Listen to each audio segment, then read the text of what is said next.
기도하겠습니다. 하나님, 이 시간 주님의 말씀을 나눕니다. 이 시간 저희 함께 해주셔서 진리의 영이 우리 안에 들어와 우리로 하여금 진리를 알게 하시고 주님의 길을 알게 하시고 빛을 만나게 하여 주옵소서. 이 시간 선포하는 이와 듣는 이 모두에게 주님의 진리로 함께 하실 걸 믿으며 예수 그리스도의 이름으로 기도드립니다. 아멘. 오늘 여러분들에게 하나님의 축복이 함께 하시기를 축원드립니다. 저희는 지금 새 하나님의 빛을 새로 맞이하고 그리고 주연절기를 보내고 있습니다. 주연절기는 빛으로 오신 하나님을 맞이하고 그리고 그 빛을 통해서 우리 안의 어둠과 세상의 어둠이 몰아내지기를 바라는 마음으로 지키는 절기이기도 합니다. 예수님을 그리고 하나님을 빛으로 맞이한다는 것은 어떤 의미가 있을까요? 빛으로 오신 하나님을 우리 안에 모시고 이 땅에 살아간다는 것은 무엇을 의미하는 걸까요? 주연절기는 우리에게 빛으로 오신 예수님이 어떤 존재라고 가르치는 걸까요? 어린 시절에 종종 이렇게 동네를 뛰어다니다 보면 산에서 막 뛰어놀고 놀다 보면은 종종 깨진 유리 조각이나 깨진 거울 조각을 발견하게 됩니다. 다들 그런 경험도 있으시리라고 믿습니다. 그래서 어릴 때는 이제 신기하잖아요. 가지고 놉니다. 어린 시절에. 가끔 손이 베기도 하고 다치기도 하지만 그래도 깨진 거울 조각을 가지고 햇빛을 비치고 반사하면서 놀게 됩니다. 거울 조각으로 반사하면서 저 어두운 곳을 비춰보기도 하고 햇빛이 닿지 않는 곳에 이렇게 햇빛을 보내기도 합니다. 그렇게 놀다가 그 거울을 무슨 보물인 양 숨겨놓고 집에 가져오기도 하지요. 어린 시절의 그 추억과 그 기억들, 그 놀이는 그 시간으로 끝나지 않았습니다. 어쩌면 그 놀이와 그 기억들은 지금 저의 삶의 가치를 결정한 것이기도 합니다. 그리스도인들은 그리고 하나님을 믿는 사람들은 어쩌면 내 스스로 빛을 내지 못하더라도 우리는 그리스도의 빛을 반사해서 햇빛을 반사하는 거울처럼 세상의 어둠 가운데 비춰주는 사람들입니다. 빛을 반사시켜서 햇빛이 닿지 않는 곳에 해를 보내는 사람들이죠. 그게 바로 그리스도인들입니다. 밤에 달이 빛나는 이유는 달 스스로가 빛나서가 아니라 햇빛을 반사해서라고 이야기합니다. 주연절기 우리는 우리의 삶이 그리스도의 빛을 반사해서 어둠에 비춰주는 존재인지 우리가 그리스도의 사랑의 빛을 가지고 그 사랑이 닿지 않는 곳에 사랑을 설파하는 사람인지 기억하는 삶을 살았으면 좋겠습니다. 그게 바로 주연절에 우리가 기억해야 될 빛의 삶입니다. 어린 시절의 추억을 더듬으며 주연절기를 그렇게 보냈으면 좋겠습니다. 주님께서는 이 땅에 빛으로 오셔서 그 빛의 삶을 하루하루 살아가십니다.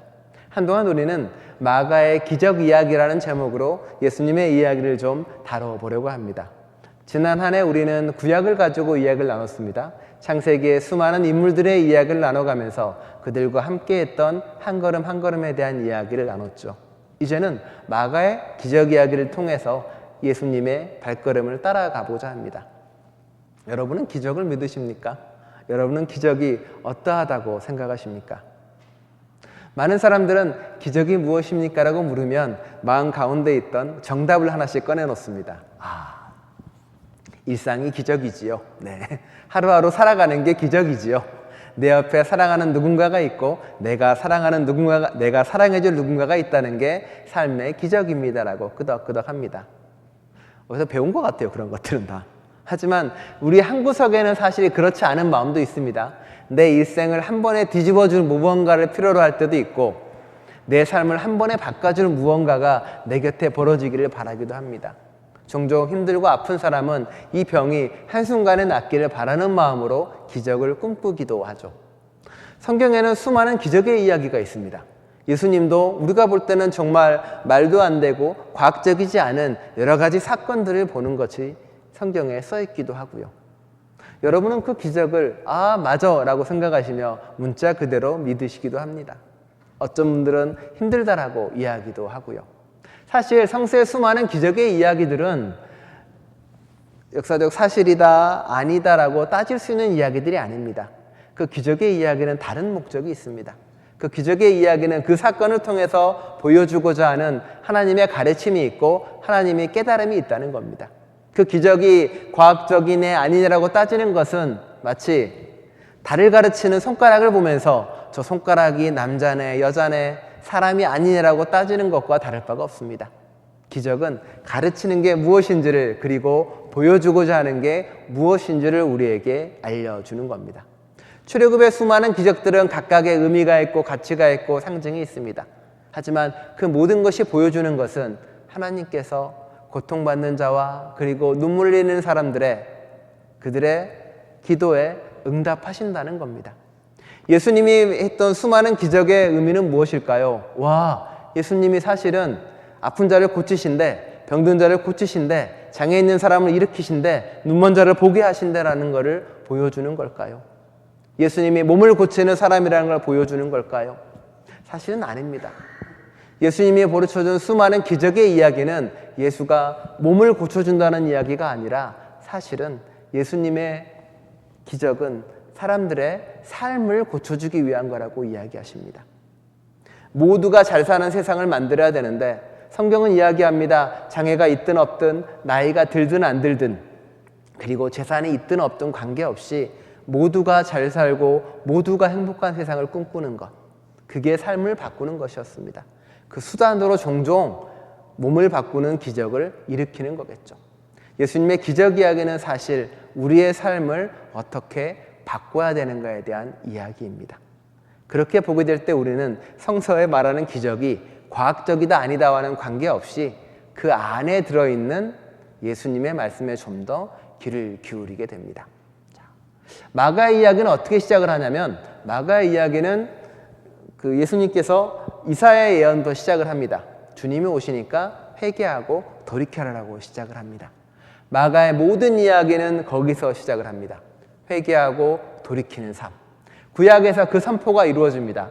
그 다음에 세례 요한에게 그 바톤이 넘어갑니다. 세례 요한도 똑같은 이야기를 합니다. 회개하고 거듭나세요. 많은 사람들이 세례 요한에게 와서 자신의 것을 버리고 새로운 하나님의 것으로 거듭나는 게 보여집니다. 그 다음에 예수님이 세례 요한에게 찾아옵니다. 예수님도 세례를 받고 그리고 하나님의 거룩한 영을 받고 광야로 나갑니다. 그렇죠? 그 다음에 누가 등장합니까? 구약에서 세례 요한으로 이어지고 예수님에게 이어지고 그리고 예수님에게서 제자들에게 이어집니다. 제자들도 똑같이 예수님의 부름을 받습니다. 그러자 제자들이 어떻게 합니까? 자신의 모든 것을 버려놓고 예수님을 따라갑니다. 그렇죠? 사실 기적은 거기서 이루어지는 겁니다. 여러분은 믿음과 따름이 뭐라고 생각하십니까? 옛것을 버리고 새 것을 가지는 것, 더러워진 삶에서 깨끗한 삶으로 나아가는 게 당연히 그런 거잖아요. 자, 신앙은 가로다라고 해놨습니다. 자, 여러분의 생각은 신앙은 관광이다, 여행이다, 모험이다, 순례다. 제자들에게 신앙은 무엇이었을까요? 자, 제자들의 입장을 들어가 봅시다. 제자들은 예수님 만난 지 얼마 안 됩니다. 그런데 예수님의 말이, 예수님이 보여주는 세상이, 예수님이 가르치는 진리가 너무나 놀랐습니다. 예수님의 진리가 세상을 바꿀 걸로 보입니다. 예수님은 모두가 행복한 세상을 꿈꾸는 것처럼 보입니다. 제자들은 그 모든 것을 버리고 예수님을 따라갑니다. 그렇죠? 제자들에게 신앙은 모험입니다. 옛것을 다 버리고 앞으로 어떻게 살아야 될지도 모르는데 예수의 진리 하나만 가지고 예수님과 동행하는 길을 떠나기 시작합니다. 앞으로 어떤 일이 펼쳐질지도 모르는데, 앞으로 어떠한 놀라운 일이 생길지도 모르는데 그들은 그 삶의 두려움에 한 걸음 내딛게 됩니다. 우리 그런 말 있죠. 백척간도 진일보라는 말이 있습니다. 그렇죠? 넓은 벼랑, 나무 끝, 대나무 끝에서 한 걸음을 내딛는다라고 이야기합니다. 허공을 내딛는 그 발걸음 하나가 오히려 나를 바꾼다라고 이야기합니다. 하지만 오늘날의 많은 사람들은, 많은 신앙인들은 예수를 따르는 것보다는 오히려 다른 길을 택합니다. 어떤 길을 택할까요?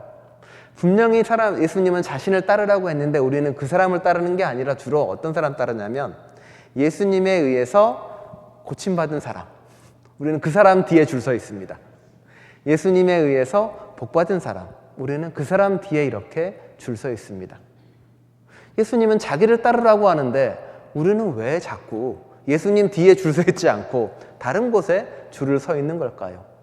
종종 교회조차도 신앙을 모험으로 하는 게 아니라 관광으로 하는 분들이 있습니다. 이렇게.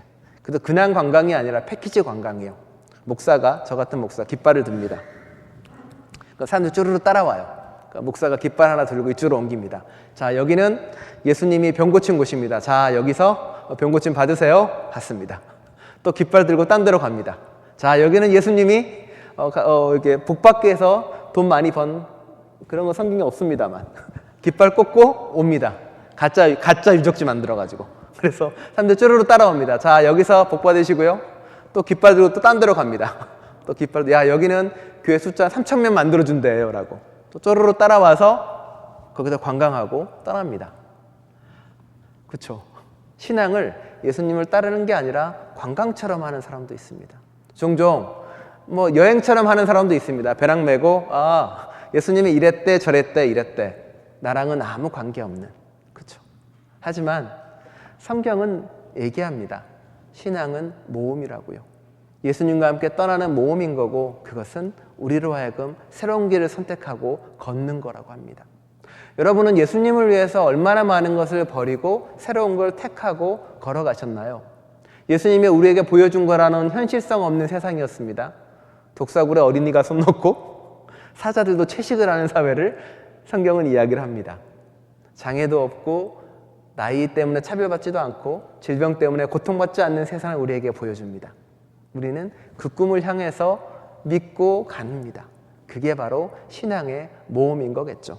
그리고 우리는 그 길을 믿음이라고 이야기하고 그런 길을 걷는 사람을 제자라고 이야기합니다. 여러분은 제자입니까? 관광객입니까? 여행객입니까? 아니면 그저 성지를 돌아다니는 순례객입니까? 아니면 예수님과 함께 모험을 떠나는 사람이십니까? 전 가끔 설렐 때가 있습니다. 올 한 해, 내년 한 해 예수님이 나에게 무엇을 펼쳐 보이고 무엇을 보여줄지 가슴 설렐 때가 많이 있습니다. 왜냐하면 나는 예수님과 함께 모험을 떠난 사람이니까. 예수님이 나로 하여금 무엇을 버리게 하고 무엇을 내려놓게 할지 늘 기대됩니다. 그 길을 걸 때 우리는 내가 제자다라고 이야기할 수 있습니다. 제가 존경하는 분 중에 메리조 레디라는 분이 계십니다. 이분은 토론토 임마누엘 신학교 교수님이십니다. 이분 제가 수업 들을 때 만나면 가보면은 교수님인지 몰라요. 왜냐하면 항상 버입이 좋으셔요. 되게 낡은 청바지나 이렇게 낡은 바지에 낡은 브라우스 입고 낡은 가방에 낡은 텀블렛이랑 도시락 항상 한 2차 대전 때 썼을 것 같은 도시락통을 가져오셔가지고 밥을 드세요. 교수님이십니다. 이분은 모은 돈을 항상 이렇게 다 좋은 데 다 써요. 집도 되게 조그맣다고 들었고요. 이분이 은퇴를 한 다음에 가진 돈 다 이렇게 모으기도 하고 이렇게 해가지고 로메로 센터라는 걸 샀습니다. 왜냐하면 그 난민과 함께 사는 공간이에요. 그래서 난민이 오면은 그분은 사실 난민이라고 부르지 않습니다. 왜냐하면 그분 한 사람 한 사람의 이름을 다 부르지 뭐 난민 센터 이렇게 이해하지 않고요. 그분들과 함께 사세요. 그냥 위에 있고 그럼 다 도와주고 밑에서 하고 그리고 공동생활하고 밥도 나눠 먹고 뒤에 농사도 짓고 조그마해요. 많은 사람도 모으지 않고요. 이분이 했던 얘기가 기억납니다. 이 일을 어떻게 하게 됐나요? 물어보니까 자기도 모르겠다 그럽니다. 그냥 마음 가서 돕다 보니 여기까지 왔다라고 이야기합니다. 나이도 많으세요. 70, 80 돼가시는데 하루하루가 그리스도와 함께하는 모험이라고 고백합니다. 그 모험을 하다 보니 어느덧 내가 도착한 곳이 여긴 거고 내년에 우리는 또 어디로 가야 될지 모르겠다고. 가끔 그런 말 하십니다. 아유, 나이도 많고 이렇게 이제 하나님 곁으로 갈 날도 얼마 안 남았는데 내가 무엇을 해? 라고 저한테 가끔 이야기하시면은 뭐 끄덕이기도 예상하잖아요. 왜냐하면 갈 날이 머지 않았다고 이야기하시는데 맞습니다라고 말할 수는 없고. 근데 하나님께서 이상하게 부르는 사람들은 다 나이가 많은 사람들입니다. 그렇죠? 아브라함이 처음 떠날 때 나이 많습니다. 사라에게 생명을 주되 사라 나이도 엄청 많습니다. 맞아요. 그래서 생각을 해봅니다. 하나님이 나이 많은 사람을 부르는 이유가 있다라고요. 아마 그분들이 했었던 삶의 경험들이 있고 삶에 쌓아온 지혜들이 있으니까 그분들을 부른 거라고요. 시니어라고 해서 나이가 많다고 해서 리더가 되지 못하고 혹은 새로운 걸 하지 못한다고 이야기하는 것은 차별입니다. 여러분들은 스스로가 스스로를 차별하지 않았으면 좋겠습니다. 나이는 아무 관련이 없습니다. 물론 몸은 아프죠. 병원에 갔더니 3시간 동안 기다렸더니 의사가 하는 말이 나이 들어 그렇습니다라고 이야기합니다. 나이 들어 그렇습니다는 병명이 아니잖아요. 그거는 억울한 마음에 분노에 발을 떨 때도 있습니다. 예수님께서 그렇게 변화를 요구하시면서 가버나움 회당에서 말씀을 선포하십니다. 더러운 영에 사로잡힌 사람이 있다라고 성서는 말합니다. 우리는 종종 더러운 영에 사로잡혔다는 생각에 오해가 있어서 우리 옛날에 한국 사람이 생각했던 귀신을 생각할 때가 많이 있습니다. 그죠? 왜냐하면 잘 모르니까. 근데 성서에서는 우리가 생각하는 귀신 같은 거는 사실 없습니다.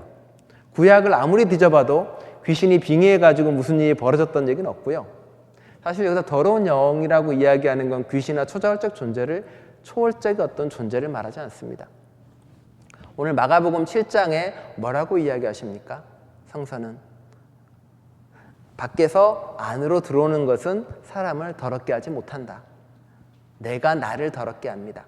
내 입에서 나오는 말들, 내가 행하는 행위들, 내가 실천하는 많은 것들이 나를 더럽히고 내 영을 더럽혀 놓습니다.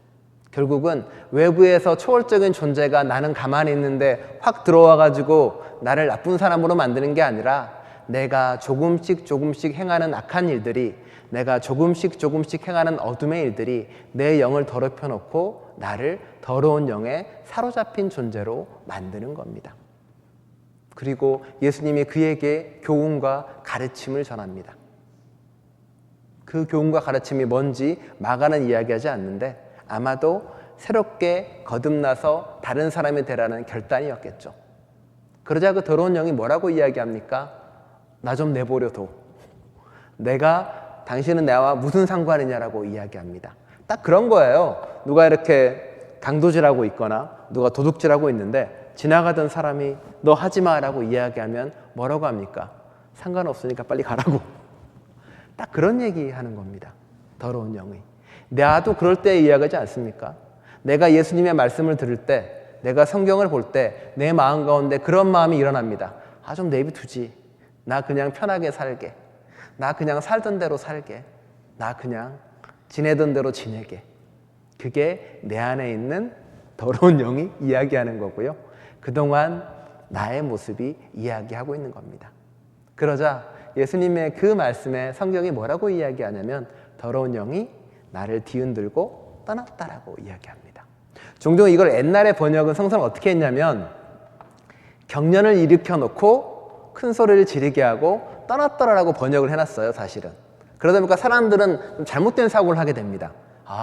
귀신 들리면 쓰러져서 부들부들 떨다가 나가는가 보다라고 생각을 하는 건데 성경을 잘못 해석해서 벌어진 일인 거예요. 그거는 성경이랑 아무 관련이 없습니다. 종종 이렇게 저도 궁금하잖아요. 귀신 치유 조금 치유한다는 집회 종종 가봤습니다. 나도 한번 어떻게 한번 해볼까. 나도 좀. 근데 대부분은 사기도 많고요. 가장 충격적인 건 뭐였냐면은 그 교회를 가서 이렇게 갔는데 그 암 걸린 사람이었어요. 우리 아는 사람인데 그 사람한테 뭐라고 그러냐면은 네가 치유받지 못하는 이유는 네가 아직 죄를 다 회개하지 못해서라고 이야기하는 거예요. 그래서 속으로 내가 저 목사를 때려야 되나 내가 쳐야 되나 고민을 하고 있는데 그리고 그 다음에 그 사람이 또 왔는데 또 뭐라 그러냐면은 너의 부모가 지은 죄가 너에게 이어졌더라고 이야기하는 거예요. 그래서 속으로 내가 죄를 치고 경찰서에 가든지 뭔가 술을 내야겠더라고. 그래서 이야기하면 되게 놀랐습니다. 그러니까 그리고 쓰러져서 경련하는 거가 귀신 쫓는 걸로 오해하는 것도 많았는데 성경이랑은 아무 관련이 없습니다. 오늘 얘기하는 이야기는 그겁니다. 예수님의 가르침 때문에 그 사람의 존재가 뒤흔들립니다. 그 사람의 존재가 흔들리면서 근본이 바뀌는 경험을 하게 됩니다. 그리고 그 사람이 나오고 다른 사람으로 변화되는 삶을 살게 됐다는 겁니다. 예수님의 복음은 거기에 있습니다. 초월적인 무언가나 기적을 일으키는 것, 초월적인 능력을 통해서 무언가를 바꾸는 존재가 아니라 말씀과 가르침과 꾸짖음을 통해서 우리를 변화시키고 달라지는 삶을 선택하게 하는 겁니다. 그게 주님이 끊임없는 기적이라는 사건을 통해서 우리의 삶을 바꾸고 싶은 이유이기도 합니다. 우리로 하여금 삶의 모험을 떠나라고 들어서 옮기는 존재가 바로 예수님입니다. 많은 사람들은 떠나지 못합니다. 버려야 될 것이 너무 많고 포기해야 될 게 많으니까요. 하지만 이번 한 해, 올 한 해는 좀 모험을 떠났으면 좋겠습니다. 여러분 스스로가 이 수강을 좀 내려놓고 다른 삶을 선택하면 좋겠습니다. 기도 안 하는 하루, 큰 거 얘기하는 거 아닙니다. 기도 안 하고 그냥 맹숭맹숭 보내는 하루보다 그래, 올 한 해는 하루에 한 5분이라도 기도 좀 해보자. 하루에 한 10분이라도 성경 좀 읽어보자. 그렇죠? 요즘 맥주인 성경 읽기 반에 사람이 좀 늘어난 것 같더라고요. 네. 여러분의 결단 때문인지 상품권 때문인지 잘 모르겠습니다만은 결단을 통해서 갔으면 좋겠다고 하는 바람입니다. 종종 교회에서 많은 이야기를 나누는데 저 교회 사무실에 있으면 전화가 가끔 옵니다. 전화 들어보면은 투자회사, 부동산 회사, 교회라고 이야기를 해도 자꾸 이야기를 합니다. 아, 교회예요. 근데 제가 부동산을 그렇죠. 교회 와서도 주식, 부동산, 금리, 경제 얘기도 많이 하고요. 삶의 중심을 바꿔놨으면 좋겠습니다. 무리한 욕심이나 이런 걸 좀 빼놓고 거룩한 영이 여러분 안에 들어왔으면 좋겠습니다. 내가 빛으로 살 수 있는 길이 뭐가 있는지, 내가 우리 교회를 섬길 수 있는 일이 뭐가 있는지, 내가 다른 사람에게 사랑하는 일이 뭐가 있는지, 그게 여러분의 중심이 될 때 여러분 안에 있는 더러운 게 나가고 깨끗한 게 들어올 겁니다. 원주민 이야기 중에 그런 이야기가 있습니다. 제가 새벽 기도 때, 아침 기도 때 얘기했는데 우리 안에는 어둠의 늑대가 있고 빛의 늑대가 있답니다. 그리고 둘은 맨날 싸운대요. 물어봤어요. 둘 중에 누가 이기느냐고. 그러니까 대답을 합니다. 당신이 먹이를 준 쪽이 이긴다고. 우리 안에는 더러운 영과 깨끗한 영이 늘 싸웁니다. 여러분은 누구한테 먹이를 주는 삶을 사시겠습니까? 여러분이 하는 행위와 여러분이 하는 말들과 여러분이 하는 실천들이 결국 누군가에게 먹이를 주는 겁니다. 올 한 해 여러분의 더러운 영이 다 이렇게 나가고 하나님의 거룩한 영으로 채워지는 한 해가 되고 우리 교회가 그런 교회가 될 수 있기를 간절히 축원합니다. 기도하겠습니다. 주님, 세상은 여전히 더러운 영으로 사로잡혀 있습니다. 돈이 사람들의 정신을 지배하고 있고 그리고 여전히 이익과 욕심을 향해 달려갑니다. 세상에 주입해놓은 불안 때문에, 세상에 주입해놓은 미래에 대한 불확실 때문에 우리는 문득 하나님보다는 나의 불안과 두려움을 없애기 위해 달려가고 불확실한 미래를 향해 걸어가는 것을 두려워하기도 합니다. 예수님의 수많은 제자들은 그 두려움 속에서도 예수님과 동행하는 길을 선택했습니다. 예수께서 이 땅에 오셔서 욕심으로 비롯된 우리의 모든 것을 깨끗해주고 하나님과 함께 새로운 모험을 떠나자고 이끄십니다. 주님, 우리로 하여금 이제 우리 안에 더러운 것을 다 내려놓고 주님과 함께 걸어갈 수 있는 길을 우리에게 보여주옵소서. 그 길을 걸어가는 저희가 되겠습니다.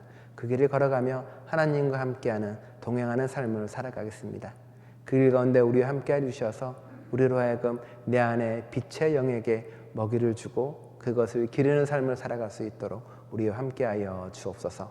예수 그리스도의 이름으로 기도드립니다. 아멘.